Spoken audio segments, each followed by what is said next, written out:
Health and PE is about teaching students to lead healthy, active and safe lives now and into their futures.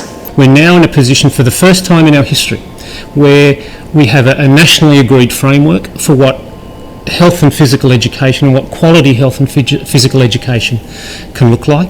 The curriculum really acknowledges the diversity of students in the classroom, the diversity of relationships that they will have and the diversity of families and cultures that they come from. So this area of the curriculum aims to give them a toolkit that they can pick and choose from at different aspects, whether they're struggling with tough times or their friends are struggling, through to everyday things around how do I be resilient and how do I improve my already great mental health. I think it'll be an opportunity for teachers to do things differently, to do things that really connect with students in contemporary Australia.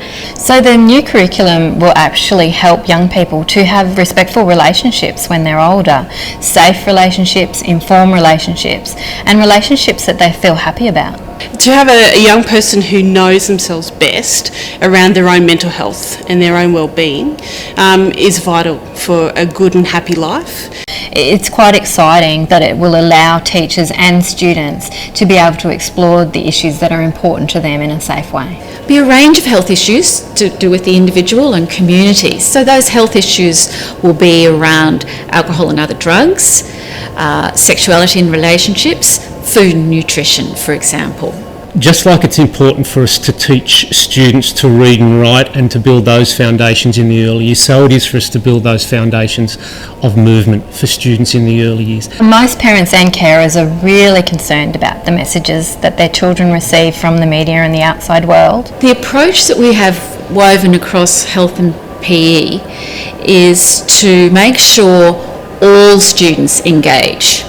We don't want to have students sitting on the margins of good health decisions or engaging in physical activity. The world we live in is amazing because it is now online and offline.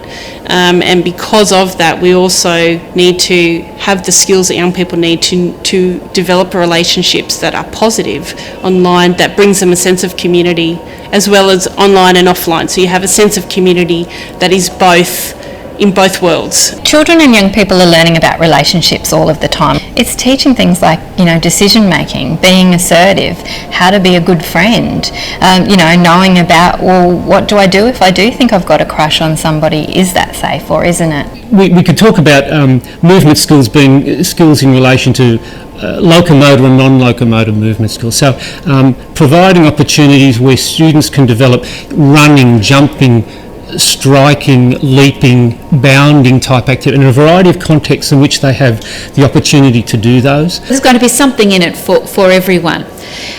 If a child is interested in sport and competitive sport, there'll be an opportunity to engage with that and hopefully develop their skills in that.